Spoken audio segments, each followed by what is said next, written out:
അസ്സലാമു അലൈക്കും വറഹ്മത്തുള്ളാഹ്. എന്തൊക്കെ എല്ലാവർക്കും സുഖമാണെന്ന് കരുതുന്നു. അതിശക്തമായ ചൂടാണ് കേരളക്കരയില്. പാലക്കാടൊന്നും സഹിക്കാൻ കഴിയുന്നില്ല. എല്ലാ സ്ഥലത്തും അതിശക്തമാണ്. കൊല്ലത്ത് കുറച്ചൊക്കെ മഴ പെയ്തിട്ടുണ്ട്. ഇന്നിവിടെ മഴ പെയ്യാനുള്ള സാധ്യതയൊക്കെ ഉണ്ട്, പക്ഷെ പെയ്തിങ്ങോട്ട് വരുന്നില്ല. മഴ പെയ്യും എന്ന് എങ്ങനെ കരുതും, മഴ പെയ്തിറങ്ങുന്നില്ല. ഏതായാലും നമ്മുടെ മക്കള് എല്ലാവരും വീട്ടിൽ ഇരിക്കേണ്ട സന്ദർഭ, കുട്ടികളൊന്നും വെയിൽ കൊള്ളാൻ പാടില്ല.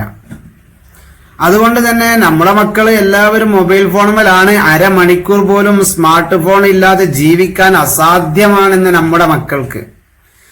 അതുകൊണ്ട് തന്നെ മക്കളുടെ സ്വഭാവത്തിലും അവരുടെ ശരീരത്തിന്റെ ഘടനയിൽ പോലും മാറ്റം സംഭവിക്കാൻ സാധ്യതയുണ്ട് ഈ അധികമായ ഓവറായ മൊബൈൽ യൂസ് ചെയ്യൽ. അപസ്മാരമുള്ള കുട്ടികൾ തുടർച്ചയായി മൊബൈൽ ഫോൺ ഉപയോഗിച്ചാൽ ആ അപസ്മാര രോഗത്തിന്റെ കാഠിന്യം കൂടും എന്നാണ് പഠനം തെളിയിക്കുന്നത്. ഒരു വിദേശ യാത്ര നമ്മൾ ചെയ്യുകയാണെങ്കിൽ, വിമാനയാത്രയിലൊക്കെ ചെയ്യുമ്പോൾ മൊബൈൽ പോലും യൂസ് ചെയ്യാൻ പറ്റൂല. എന്താ കാരണം അറിയോ? ഫോണുകളുടെ ഇലക്ട്രോ മാഗ്നറ്റിക് സിഗ്നലുകൾ അത് വിമാനത്തിന്റെ ഭൂമിയുമായുള്ള നിയന്ത്രണ ബന്ധത്തെ തകരാറിലാക്കുന്നതും അപകടത്തിന് സാധ്യതയുള്ളതും ആണെന്നാണല്ലോ. അത്രത്തോളം പ്രശ്നമാണ് മൊബൈൽ ഫോൺ എന്നുള്ളത്. അത് എപ്പോഴും ഉപയോഗിക്കുന്ന കുട്ടികൾക്ക് അലസത കാണാം. ഇരിക്കുക കിടക്കുക എന്നല്ലാതെ ഒന്ന് നീച്ച് നടക്കാനോ പുറത്തിറങ്ങാനോ ഒരു വിരുന്ന് പോകാനോ ഒന്നും കുട്ടികളെ കിട്ടുന്നില്ല. ചില കുട്ടികൾ വെയിലും കൊണ്ട് നടക്കുമ്പം ഈ ഒരു സന്ദർഭത്തിൽ അവർക്ക് ഏറ്റവും നല്ലത് നമുക്ക് പരിചയമുള്ള വിശ്വാസയോഗ്യരായ നല്ല റെസ്പോൺസിബിലിറ്റിയുള്ള നല്ല ഉസ്താദുമാരുടെ അടുത്ത് ദർസിൽ ചേർക്കലാണ് ഈ വേനൽക്കാലത്ത് ഏറ്റവും നല്ലത്. ഇപ്പോൾ അതിന് പറ്റിയൊരു ചാൻസ് ആണ്. കുട്ടികൾക്ക് ഇപ്പോൾ വെക്കേഷൻ ടൈമിൽ അവർ വെയിലും കൊണ്ട് നടക്കുന്ന ഈ സന്ദർഭത്തിൽ അപ്പോൾ നല്ല സ്കൂളൊക്കെ പഠിക്കാൻ സൗകര്യമുള്ള ഒരു സ്ഥലം കിട്ടുകയാണെങ്കിൽ മക്കളെ ദർസിൽ ചേർത്തലാണ് ഈ വെയിൽ കാലത്ത് ഏറ്റവും നല്ലത്, ഉഷ്ണകാലത്ത്. എന്നാൽ പള്ളിയിലാവുമ്പോൾ 5 വക്ത് നിസ്കരിക്കും ചെയ്യും. പുറമെ അവർക്ക് വെയിൽ കൊള്ളാതെ പള്ളിയിൽ തന്നെ കൂടാനും ഒരു സാമൂഹികമായ ഒരു ജീവിതാന്തരീക്ഷത്തിലൂടെ നല്ല ഒരു തലമുറ വാർത്തെടുക്കാനും കഴിയും. എന്റെ ദർസ് ഇവിടെ ആരംഭിച്ചിട്ടുണ്ട്. 23/4/2024 ചൊവ്വാഴ്ച ബഹുമാനപ്പെട്ട വെള്ളൂര് മാനു തങ്ങൾ ഉദ്ഘാടനം ചെയ്തിട്ടുണ്ട്. അതിവിടെ മുക്കം ഭാഗത്താണ് കേട്ടോ. മുക്കം ഭാഗത്താണ് ഞാൻ ദർസ് തുടങ്ങിയിട്ടുള്ളത്.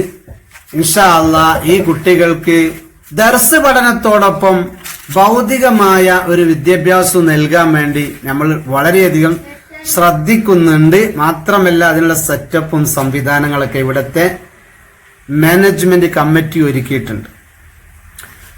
സ്കൂളിൽ ഇവിടെ ഇംഗ്ലീഷ് മലയാളം 2 മീഡിയ പഠിക്കാനുള്ള ഒരു സൗകര്യമുള്ള ഒരു സ്കൂൾ ഇതിന്റെ തൊട്ടടുത്തുണ്ട്. അറബി പിന്നെ ദർസ് പഠിക്കുന്നത് കൊണ്ട് പ്രശ്നമില്ലല്ലോ. അപ്പൊ ആ നിലയ്ക്ക് സ്കൂളിൽ അവരെ ചേർത്താൻ ഇൻഷാ അല്ലാഹ് ഈ മെയ് 1-2 കൂടെയൊക്കെ അവരെ സ്കൂളിൽ ചേർക്കാനുള്ള പരിപാടിക്ക് ഒരുങ്ങുകയാണ്. പഠനത്തിന് നല്ല പ്രോത്സാഹനം നൽകുന്നുണ്ട്.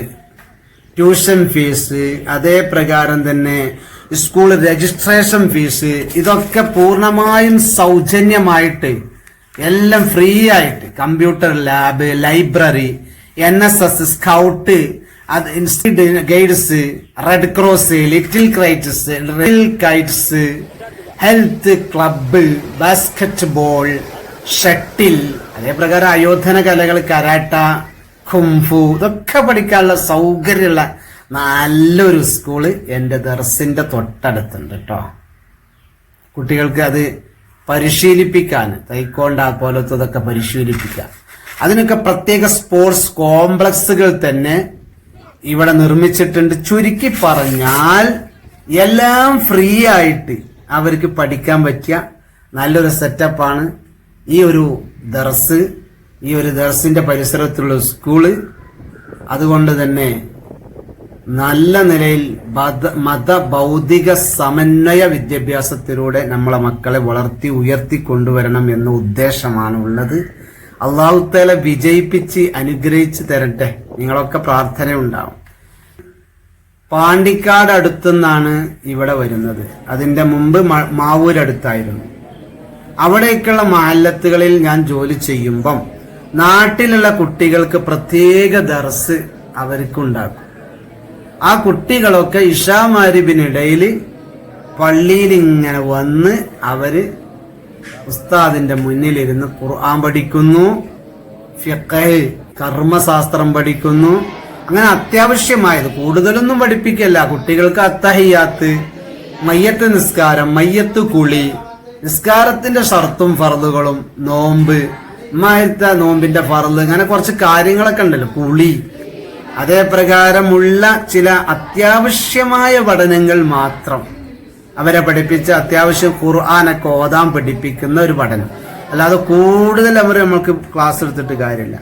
അവർക്ക് മോട്ടിവേഷൻ നൽകി അവർക്ക് നല്ല ഈമാനിക ആവേശമുള്ള നല്ല സ്വാലിഹീങ്ങളായ മക്കളാക്കി വളർത്തുക എന്നതാണല്ലോ ഈ സ്വദേശി നാട്ടുദർസുകളെ കൊണ്ടൊക്കെയുള്ള ഉദ്ദേശം. അപ്പൊ ഇശാ മഗ്‌രിബിനിടയിൽ കുട്ടികളെ അങ്ങാടിയിലും മറ്റൊക്കെ കറങ്ങി നടക്കുന്ന സന്ദർഭത്തില് അവർക്ക് പള്ളി ദർസിൽ വന്നിട്ട് ഇശാ മഗ്‌രിബിനിടയിൽ അവരെ വഴിതെറ്റിക്കാൻ വേണ്ടി എത്രയോ മയക്കുമരുന്ന് മാഫിയകളൊക്കെ പ്രവർത്തിച്ചു കൊണ്ടിരിക്കുകയാണ് നമ്മുടെ മക്കളെ. ഈ ഒരു സന്ദർഭത്തില് അവർക്ക് ഏറ്റവും നല്ലത് പള്ളി ദർസുകളാണ്. അതുകൊണ്ട് തന്നെ അതിനുള്ളൊരു സെറ്റപ്പ് അവളോട് ഒരുക്കുന്നുണ്ട്. അതുകൊണ്ട് നല്ല നിലയ്ക്ക് വിജയിച്ചു മുന്നേറാൻ നിങ്ങളുടെയൊക്കെ പ്രാർത്ഥന ഉണ്ടാവണം എന്ന് എല്ലാവരോടും വിനീതമായി അപേക്ഷിച്ചുകൊണ്ട് ഇന്നത്തെ വീഡിയോ ഇവിടെ നിർത്തുകയാണ്. അസ്സലാമു അലൈക്കും വറഹ്മത്തുള്ളാഹി വബറകാതുഹു.